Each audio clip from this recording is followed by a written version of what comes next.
Boa noite, amigo internauta. Boa noite, telespectador do Pautando. Hoje, 16 de julho de 2020. Mais uma vez, João Gabriel e eu, aqui nos estúdios do Jornal da Cidade, aqui na rua Capitão Quinzinho Junqueira, 67, bem ao lado do Departamento Municipal de Água e Esgoto, parede de meia com o cartório eleitoral. Boa noite, João. Tudo bem? Tudo bem, Albert? Boa noite. Boa noite a todos que estão nos assistindo. Também desejo bom dia e boa tarde para quem nos assiste em outros horários. Eu convido mais uma vez a quem estiver nos assistindo pelo Facebook a curtir a página do Jornal da Cidade para receber atualizações do nosso conteúdo.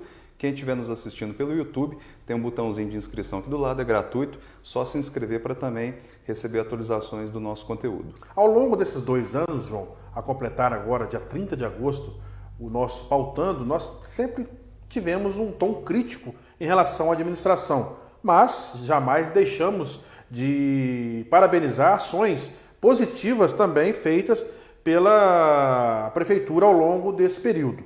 E ontem foi mais uma que nós devemos parabenizar em relação àquelas 244 imóveis do empreendimento construído pelo Minha Casa Minha Vida, onde a Prefeitura, por volta das 10 horas da manhã, iniciou uma live fazendo com total transparência o sorteio daqueles que serão agraciados nos próximos dias, onde nós comentamos na última terça-feira, enaltecendo o trabalho também da Mirelle, lá das meninas do cartório, que conseguiram fazer um trabalho belíssimo para fazer todo aquele aparato da papelada para que ontem fizesse aquele sorteio. Bastante transparente, eu acho que deve ser enaltecido o que foi feito ontem, né, João? Foi legal, viu, Albert? Foi um trabalho conjunto lá da Secretaria de Comunicação Social, da Secretaria de Promoção Social também, né, Albert?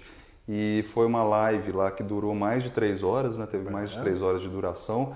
Segundo a própria Prefeitura informou, teve mais de 4.000 visualizações. Então você vê que assim, o pessoal estava de fato ali interessado né, em saber, com certeza, né, os nomes. Né? 244 famílias foram sorteadas, né? E agora os próximos trâmites lá são agora junto à Caixa Econômica Federal para fazer a viabilização lá desses apartamentos. Foi legal, foi uma iniciativa muito boa, né?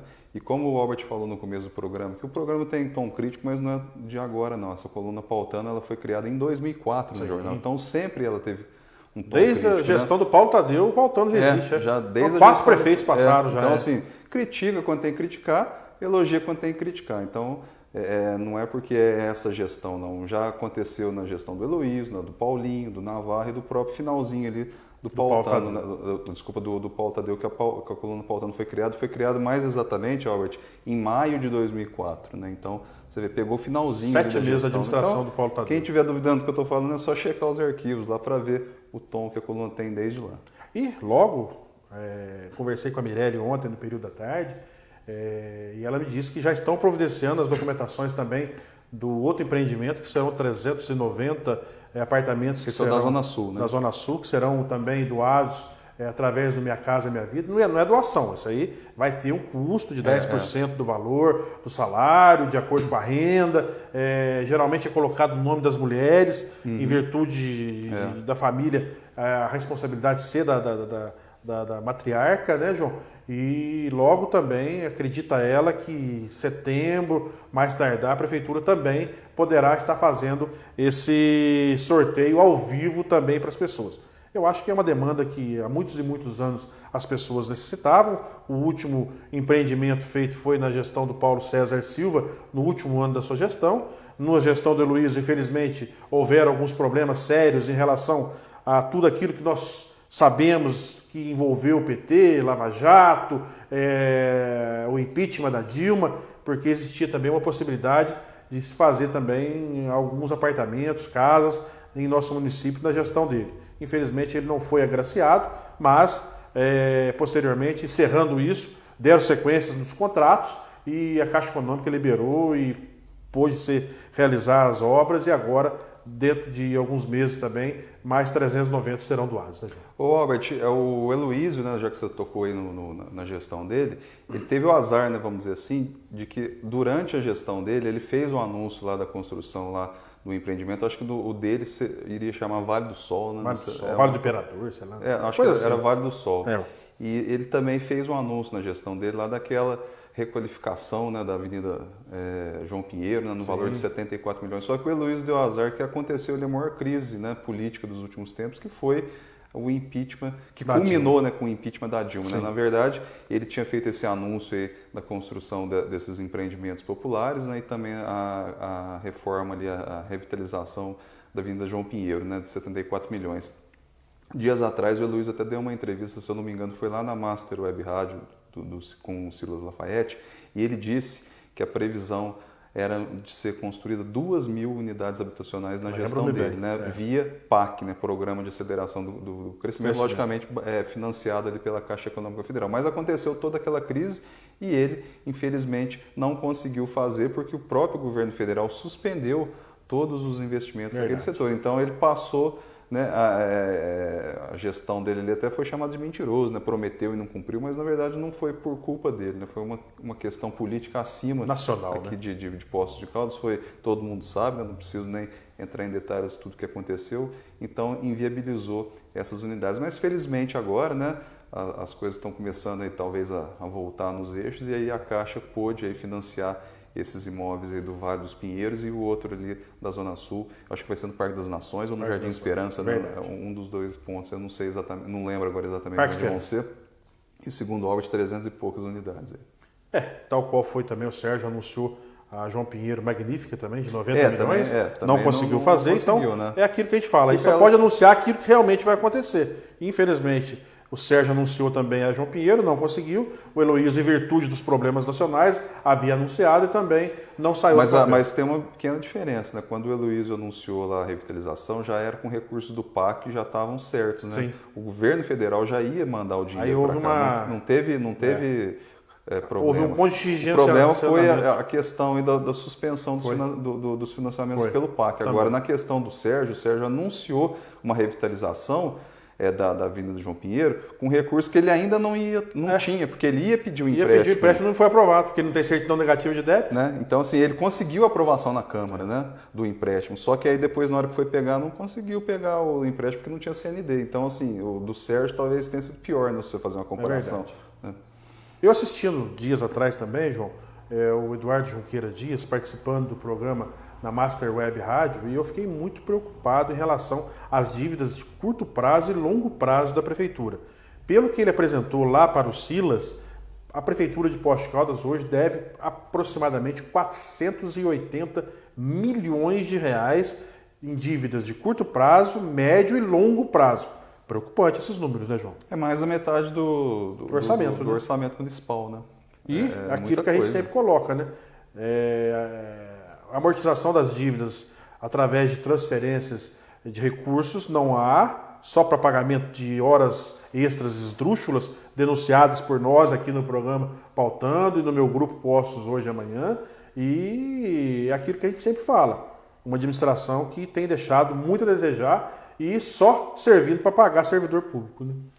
Então, Albert, o próximo prefeito, aí seja o próprio Sérgio ou qualquer um outro, ele vai ter muita dificuldade em relação a equacionar essas questões aí, né? A gente sabe que a folha de pagamento do município em 2019 ficou em torno de 380 milhões de reais, né? Muito alto. Isso que nesse caso é quase praticamente a metade aí do orçamento municipal, né? O restante do orçamento ele tem outras despesas previstas, então assim, o gestor ele fica muito limitado em termos de investimento, né? A gente percebe, por exemplo, situação similar no próprio governo do estado, né? Atualmente o governo do estado ele está tentando aprovar uma reforma da Previdência do estado, né? A Previdência Mineira, né? Tem aí, logicamente, os servidores estão achando ruim, né? Porque eles vão ter que pagar um pouco mais de alíquota e tudo mais, mas o objetivo, por exemplo, da Previdência Mineira é dar um fôlego para o gestor conseguir investir um pouco mais do que consegue investir, porque também ele enfrenta o problema da folha de pagamento. Pelos números rápidos assim, que eu vi em relação a essa questão da reforma da Previdência em Minas, Albert, que 61% dos valores pagos atualmente são para servidores. O Estado gasta 61% dos valores com servidores inativos. Então é muito caro, né? Então, assim, é mais da metade do Eu acho que se não houver uma reforma previdenciária urgente em âmbito geral para servidores públicos, porque para iniciativa privada eu fui penalizado, eu ia aposentar com 55 anos, vou ter que trabalhar mais 10 anos pagando para aposentar com 65 anos, ao passo que o servidor público não tem essa mesma penalização que nós tivemos da iniciativa privada. Se não houver uma reforma profunda, seja estados, municípios e União para os servidores, infelizmente, tudo que se arrecada vai para pagar o servidor. Vai quebrar, vai quebrar. A gente está falando que não é nada contra, mas é simplesmente uma questão de viabilidade financeira, né, Albert? A gente percebe aqui em Poços que a situação está cada vez mais complicada. O governo do estado, como eu estou falando aqui agora, está lutando para aprovar essa previdência justamente para poder ter um fôlego mais. Por que acontece? O gestor entra no cargo, ele não faz nada de relevante e depois a população critica ele. Com certeza. O cara não fez nada, não fez obra, não fez isso. A gente vê aqui na gestão do Sérgio, por exemplo, não existe uma obra relevante. Nenhuma. Né? Não tem uma situação. Nossa, o Sérgio fez isso, ele fez aquilo. Essa própria questão que a gente está comentando aqui dos empreendimentos populares é via Minha Casa Minha Vida. Caixa Econômica Federal, Governo Federal. Sim. O próprio empreendimento que a gente falou que o Heloísio deixou de fazer por conta da suspensão do PAC, não era o Heloísio que ia fazer. Minha Casa Minha Vida. Verdade. Então, seriam recursos do governo federal. Porque recursos municipais nós não temos condição de fazer nada. Não. Nem para recapear as ruas nós temos dinheiro para isso. Tá difícil. E ele prometeu em 2016 que seriam 4 anos de pavimentações todos os anos. E, pelo jeito, foi só nas promessas. Porque quando ele assumiu, ele achava que era uma coisa, né, João? Depois que assume e vê o quanto é difícil, né? Aí sabe o quanto é complicado administrar uma cidade. E aqui em Poços, Albert, é uma situação muito complicada em termos de pavimentação, porque, segundo consta, são cerca de 600 quilômetros de ruas pavimentadas. Então, você imagina se fazer uma manutenção de 600 quilômetros. É uma viagem para Belo Horizonte um pouquinho mais ali. Ontem, João, eu no meu grupo Poços hoje amanhã, eu fiz um levantamento junto aos números do Covid-19 em Poços de Caldas e me assustei em relação a 5 crianças ter pegado já o vírus aqui em nosso município. Inclusive, dessas 5, uma criança faleceu, uma menininha de 25 dias, veio a óbito em virtude dos pais terem contraído o vírus. Isso acende um alerta em relação à possibilidade das crianças pegarem também, né, João? A questão aí do vírus é muito simples, né, Albert? A gente falou no programa passado, né, que estava equiparado, né, a quantidade de contaminação de homens e mulheres praticamente igual. No começo da pandemia, segundo dados que a própria prefeitura fornecia, o percentual de homens era bem maior do que o percentual de mulheres. E agora a gente vê que o negócio equilibrou. Né? Então, no começo da pandemia, o que se falava? Não, mas o Covid pega só em pessoas mais velhas, pessoas que já têm comorbidades, né? E a gente vê que não é simplesmente só em pessoas mais velhas. A gente tem visto aí que cada vez mais pessoas jovens estão contraindo o vírus, né? Inclusive, a gente pode ver naquele painel do coronavírus que a prefeitura disponibiliza no site dela, né, com atualizações diárias, ver o perfil, né? A gente vê ali que tem ali a faixa etária que mais é contaminada de 40 a 49 anos. A gente vê que a região da cidade que precisa ter mais cuidado é a Zona Leste, né, que tem o maior número de casos. Né? Então, assim, todas essas informações são importantes para a própria gestão municipal criar ali as estratégias, né, de combate à pandemia. Mudando de assunto novamente, ontem a Associação Atlética Caldense, vislumbrando já o reinício do Campeonato Mineiro, dia 26 de julho, contra o Tupinambás. Esse jogo provavelmente não deva ser em Juiz de Fora, João. Juiz de Fora, Belo Horizonte e Uberlândia são 3 cidades que estão proibidas a prática esportiva naqueles municípios. E o primeiro treino já no Estádio Municipal Dr. Ronaldo Junqueira. Isso mostra que a Caldense vem forte aí para a sequência do campeonato, né? Pois é, a Caldense treinou ontem pela primeira vez no Ronaldão após a retomada das atividades, né? Essa partida aí contra o Tupinambás, que seria em Juiz de Fora, parece que vai ser em Muriaé. Está sendo cotado aí essa questão, né? A Caldense volta a campo dia 26 de julho, né? E aí o time ali, o elenco, foi meio que desmontado, mas a Caldense ainda conseguiu reverter a situação, né? Conseguiu manter 16 dos jogadores e trouxe aí mais alguns aí para repor o elenco. Então, além da inatividade nesse período todo, né, Albert, tem a questão do desentrosamento, né, porque o elenco foi meio que desmontado, mas segundo o técnico lá, de peças titulares mesmo, foram 3 que a Caldense deixou de ter. Vamos chamar um breve intervalo, retornaremos dentro de instantes, com Pautando, a versão online da coluna das matérias e das notinhas do Jornal da Cidade. Pampa tem o melhor combustível para o seu carro e a melhor estrutura para cuidar do seu veículo, de você e da sua família. Com conforto e aquele atendimento único. Posto Pampa, com você onde você estiver.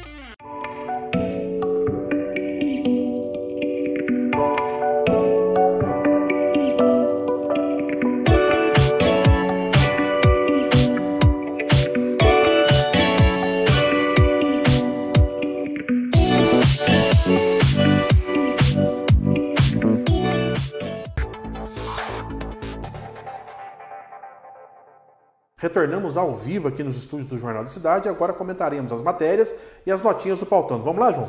Vamos lá, Albert. A primeira notícia, né, a manchete de ontem, ainda sobre a questão da pandemia, festa familiar com pessoa infectada contamina outros 15 participantes. Então, é aquela velha história. Nós comentamos, né, terça-feira sobre isso, né, João? É as pessoas estão não, perdendo a consciência em relação a isso. A gente não consegue né? saber quem tem ou quem não tem o vírus, né? Não está escrito na testa, então a gente acha que está tudo em família, mas a gente não sabe onde que a família foi, né? Verdade. A família, por mais que ela fique em casa a maior parte do tempo, ela pode ir numa padaria, num supermercado, num ponto de ônibus, numa loja, banco e vários outros locais. E aí pode ser que nesses locais, por mais que se use máscara, por mais que se use álcool em gel, pode ocorrer a contaminação, né? E a gente não fica sabendo. E depois, sem querer, evidentemente, né, Albert, você contamina outras pessoas, principalmente da própria família. Principalmente né? da própria família. Pode contaminar o pai, a mãe, o avô, e é muito perigoso. Então, assim, essa festa aqui no caso, era de uma 30, festa familiar, 15... 30 pessoas na festa, uma contaminada, passou o vírus para outras 15. Em né? Guaranésia foi pior, João. Tinha 30 pessoas, 14 contaminadas e 2 morreram. Então, ainda bem que aqui em Poça não houve óbito, porque em Guaranésia, 100 quilômetros daqui, teve um problema semelhante e acabaram 2 vindo a óbito. Tomara que o pessoal se recupere o mais rápido possível. Sem dúvida.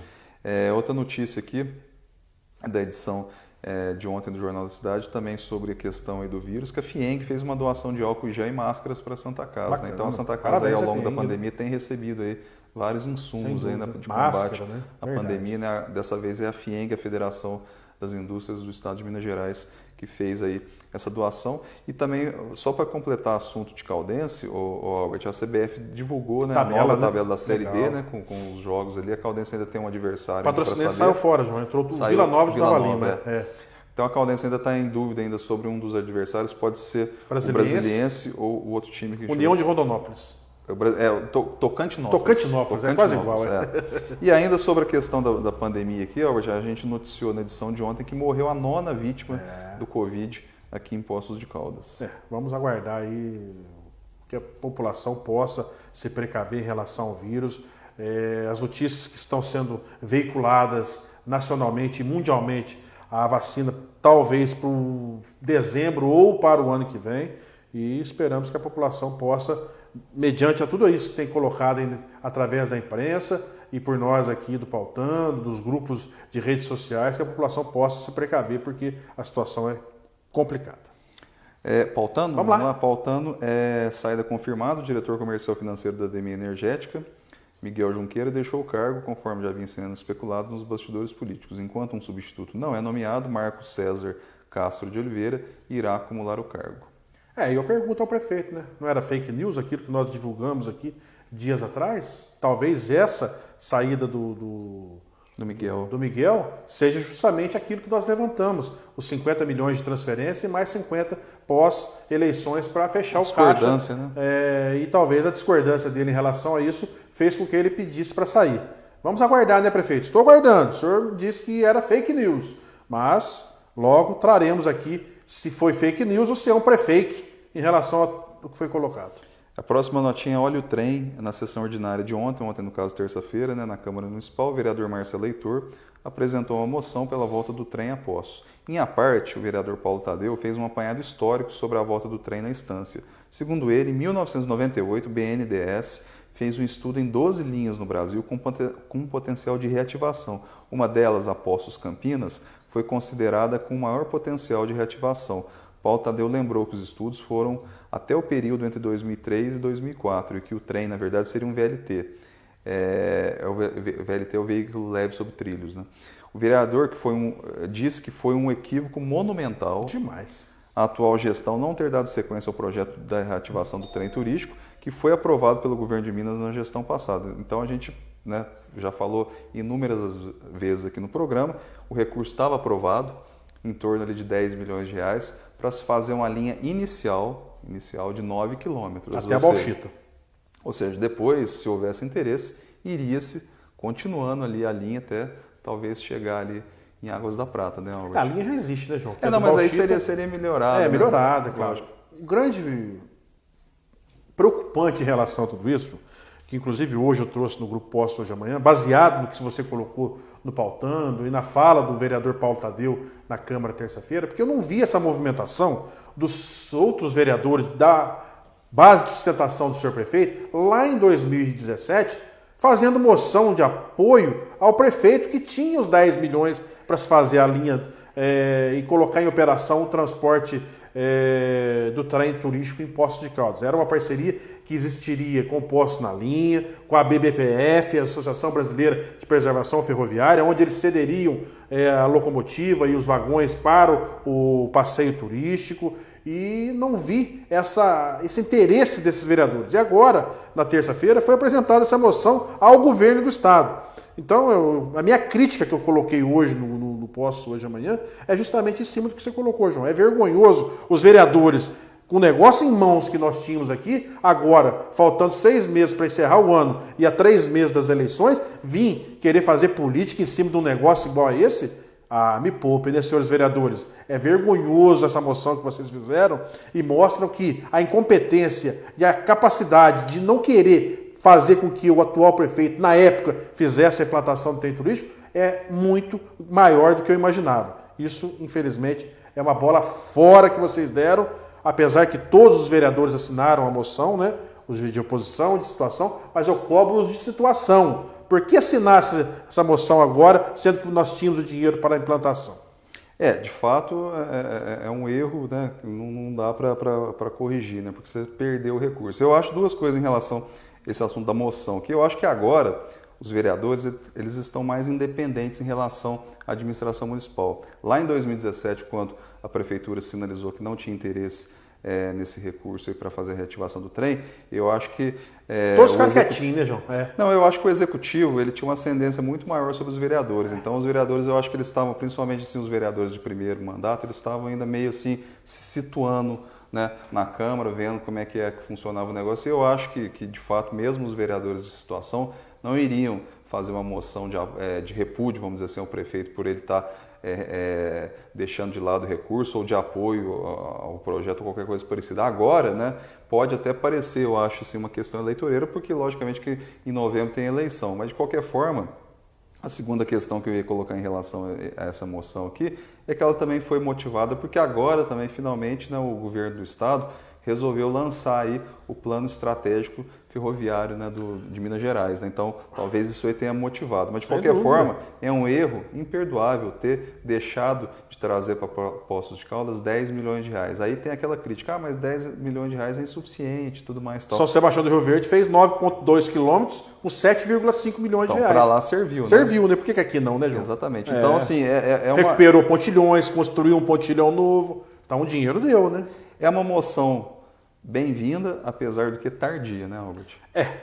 Mas eu fico triste de ver vereadores querendo utilizar do trem turístico para capitanear votos para a próxima eleição. Por isso que eu falo, João, nós temos que eleger pessoas que não têm um vínculo com ninguém na cidade, pessoas independentes, pessoas que querem realmente fazer o bem para a cidade. Não que os que estão aí não sejam, mas deixaram muito a desejar, principalmente os 10 novos que entraram, porque passaram o pano para o administrador atual e aí estão as dívidas em mais de 80 milhões de reais adquiridas por essa administração. Tem até um comentário no próximo pautando, não, na próxima coluna, não na próxima notinha, a respeito dessa questão aí dos vereadores. A gente já percebe uma mudança aí de postura de boa parte dos vereadores, principalmente os que eram até então de situação, eles estão mais independentes. Então, por isso que eu estou dizendo assim, que talvez essa moção já seja uma sinalização de independência. Mas faltando 6 meses também não resolve nada. Mas antes tarde do que mais tarde, né? E a próxima notinha também é uma sequência do comentário do trem. O vereador, né, o Paulo Tadeu, que estava falando a respeito do assunto, aí o vereador diz que até hoje não é possível entender os motivos que levaram o prefeito Sérgio Azevedo a abdicar do recurso de 10 milhões para a reativação. Aspas do Paulo Tadeu. Hoje, poderíamos estar comentando sobre a reativação da linha. Mesmo que 10 milhões não fosse suficiente para fazer uma grande extensão, iria dar a abertura para a continuação dessa expansão, foi o que o Paulo Tadeu falou. Com certeza. Agora, finalizando o pautando de ontem, mudança. Aí, eu achei que fosse no pautando de hoje, mas foi no de ontem já. Já é perceptível, ainda que não seja explícita, a mudança de postura de parte dos vereadores por conta das eleições. Apesar de não terem aderido à oposição, tem uma postura mais independente que deveria ter sido adotada desde o início do mandato, considerando que a função do vereador, principalmente, é fiscalizar. Então foi o que eu falei, né, Albert? Agora sim a gente percebe que parte dos vereadores estão mudando um pouquinho de postura, estão ficando mais independentes em relação ao que a prefeitura quer, né? Então, se eles tivessem agido, por exemplo, assim, desde o início do mandato, talvez fosse diferente, seria um barulho maior, ele teria uma mobilização maior por parte da sociedade civil em relação a essa questão do trem, principalmente, não foi o que aconteceu. Verdade.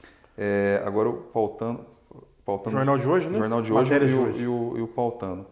Peraí que eu fechei aqui sem querer. Aqui. A manchete de hoje do jornal foi a seguinte: denúncia aponta invasão no Parque Ecológico da Zona Sul na pandemia. Então foi uma denúncia que o vereador Joaquim Alves apresentou. Está abandonado também, o parque está né, fechado, tá mas mesmo assim o pessoal parece que arrombou os alambrado, portões né, lá no fundo. E entrou lá e estava utilizando. Então é uma denúncia que ele recebeu. Ele quer saber se a prefeitura tem conhecimento a respeito desse caso. Diferentemente do Parque Municipal Antônio Molinari, pelo menos tem fiscalização. Lá no da Zona Sul, infelizmente, não tem nada. E aí fica Deus dará. Deus dará, né? Aí não tem jeito. Tem né? jeito. A próxima notinha aqui acidente faz vítima fatal na Avenida Venceslau Braz. Foi um acidente que aconteceu na manhã de ontem. Uma motocicleta atingiu um homem de 57 anos e ele infelizmente morreu no local. As imagens são fortes, né, João? É uma o câmera de motoqueiro nem desviou do cidadão, né? Ele passou pelo lado ali do redutor, né? Na canaleta Absurdo. ali, não diminuiu a velocidade, atingiu em cheio, né? Em cheio, matou na hora o rapaz. A pessoa estava atravessando Deixamos a rua aqui as nossas condolências à família. Vereador pede informações sobre a situação do teleférico. É o vereador Paulo Eustáquio.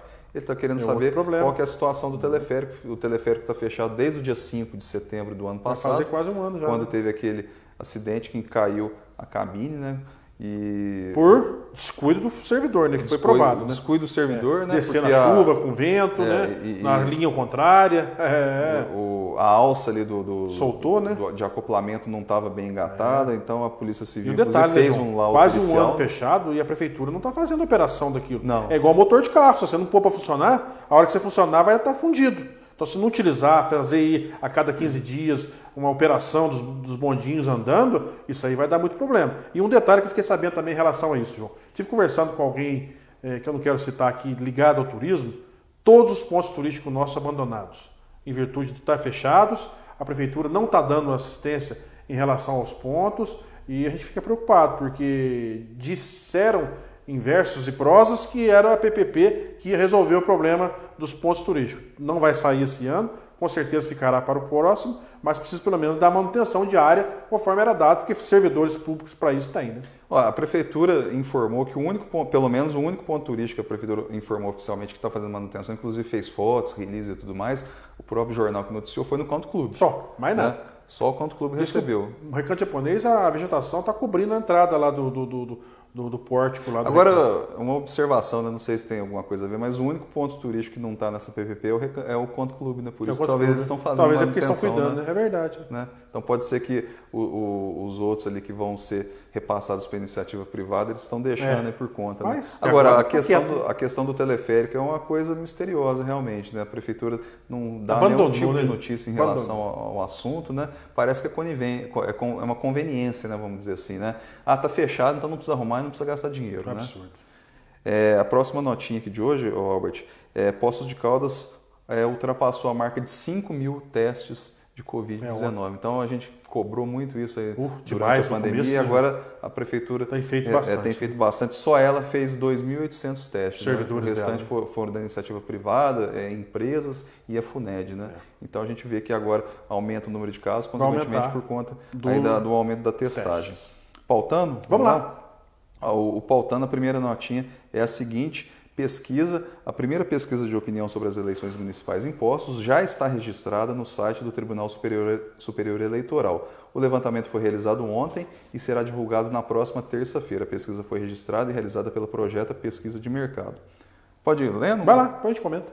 A pesquisa é estimulada e conta com o nome de 10 pré-candidatos a prefeito. No levantamento também foi perguntado sobre a avaliação da atual gestão municipal, os principais problemas da cidade e ainda a opinião sobre a atuação da prefeitura no combate à pandemia. A pesquisa deverá ser um divisor de águas na manutenção de algumas pré-candidaturas. Nos bastidores políticos já é dado como certo que uma intenção de voto baixa e uma rejeição alta deverão ser decisivos para abortar algumas pré-campanhas já em andamentos. Então, Albert, são 10 pré-candidaturas no momento, né? Muita coisa, né? Muita coisa, né? Então eu tenho a impressão sim, que essa pesquisa, quando ela for divulgada oficialmente na terça-feira, né? já vai dar um choque de realidade ali em algumas pré-candidaturas. Né? Parabenizar o Grupo Cioff de Comunicação, né? O nosso amigo Leonardo Cioff. Não é Leandro Cioff, é Leonardo Cioff. Né? Parabenizá-lo por essa... mas a terceira pesquisa... Leandro do Poço Pampa, né? Leandro do Poço Pampa, nosso grande amigo e patrocinador do Pautando. A terceira pesquisa, né, que ele vai realizar, né, essa agora registrada, fez duas ele fez ano passado, né? Duas, né? Isso. E é o único órgão de imprensa da cidade que tem feito junto com a Projecta, né, que é um amigo de estudo do próprio Léo no passado de faculdade, que está fazendo, uma empresa idônea. Já tive o prazer de conhecer o seu proprietário e tenho certeza que os números, conforme você colocou, serão bastante... vai ser um divisor de águas. Divisor de águas, viu, João? Vamos aguardar. Posso ser sincero, ou você vai continuar ou você vai desistir. Os nomes que vão estar constando ali, os 5 primeiros, são os mais conhecidos. O restante vão ser números bem abaixo daquilo que eles esperavam, né, João? Robert, e às vezes, se você for pensar bem, não dá para você seguir numa campanha tendo uma rejeição já alta e uma intenção de voto baixa. Então é melhor desistir. Né? Então, adere a outra campanha, sai de candidato de vereador. Porque o custo de uma campanha eleitoral é alto, então não dá para você se aventurar. Né? Então você tem que ver, a pesquisa serve para isso, é para dimensionar essa situação. Você vai aparecer numa pesquisa lá com 2, 3%, por exemplo, e uma rejeição de mais de 20%, aí já é melhor desistir. A próxima notinha é vice. O pré-candidato a vice na chapa reeleição do prefeito Sérgio Azevedo deverá ser do DEM, né? O DEM ou Democratas. Inclusive, instâncias superiores do partido já mandaram um recado de que se o vice não for do partido, o DEM desembarcará da futura coligação. 3 nomes estão em pauta lá no DEM, então vamos ver. Vamos aguardar, né? O partido vai indicar. A partir das pesquisas, tudo deverá se resolver, porque talvez o DEM deva estar aguardando para saber como é que vai estar o nosso atual prefeito nas pesquisas, né? Vai estar bem, acredito que vai estar entre os 3. E a pesquisa também vai avaliar, como eu falei agora há pouco aqui, a avaliação da administração municipal, né? Isso vai fazer com que o DEM embarque ou desembarque da administração, né, João? Isso aí pode ser também um fator decisivo, né? Não sei se vai pesar a esse ponto, mas pode ser que ajude bastante, seja decisivo aí na tomada de decisão. Agora, a gente lembra também, Albert, que na pesquisa realizada pelo projeto no ano passado, nas duas, né, a atual administração municipal estava mal avaliada. Mal avaliada, né? Verdade. Foi mal avaliada, tinha ali um índice, eu não lembro exatamente, mas era mais de 50% de reprovação, né? Então vamos ver como é que ficou agora. E a pesquisa também é interessante, que ela pergunta... Eu entrei no site lá do TSE, por isso que eu sei, eu estava dando uma olhada. Ele pergunta qual que é o desempenho, a avaliação do desempenho da administração municipal no comando aqui dessa questão da pandemia. Verdade. E a última notinha é testes. Poços de Caldas passou dos 5 mil testes de Covid-19 já realizados, o que também serve de justificativa para o aumento de casos confirmados no município. Agora que é interessante, do total de testes já realizados, apenas 110 deles foram feitos pela FUNED. Ou seja, se a prefeitura não tivesse aumentado a quantidade de testes realizados, Poços possivelmente ainda estaria bastante subnotificada em relação aos casos positivos. O município é responsável por 2.861 dos testes já realizados até o momento. Então, foi o que eu disse, né, Albert? Se a prefeitura não tivesse aí entrado comprado os testes para fazer essa maior quantidade. E foi uma cobrança que nós fizemos fortemente. Talvez aí a questão estava subnotificada, a população com uma falsa sensação de segurança. Aí teria pior. Aí estaria pior, né? Chegamos ao final do nosso programa. Suas considerações finais, João? Encerramos mais uma edição do Pautando. A coluna circula de terça a sexta no formato digital, no final de semana digital mais impresso. A assinatura do Jornal da Cidade é muito barata, é apenas R$ 30 pelo trimestre. E por R$ 40 recebe também o Jornal dos Negócios. E aí, assinando o jornal, ajuda a gente a manter aqui o nosso jornalismo independente. Um grande abraço a todos, um excelente final de semana e até terça-feira, às 20 horas, aqui, ao vivo, com o Pautando, a versão online da coluna de bastidores das matérias e das notinhas do Pautando, do Jornal da Cidade. Um grande abraço e até lá!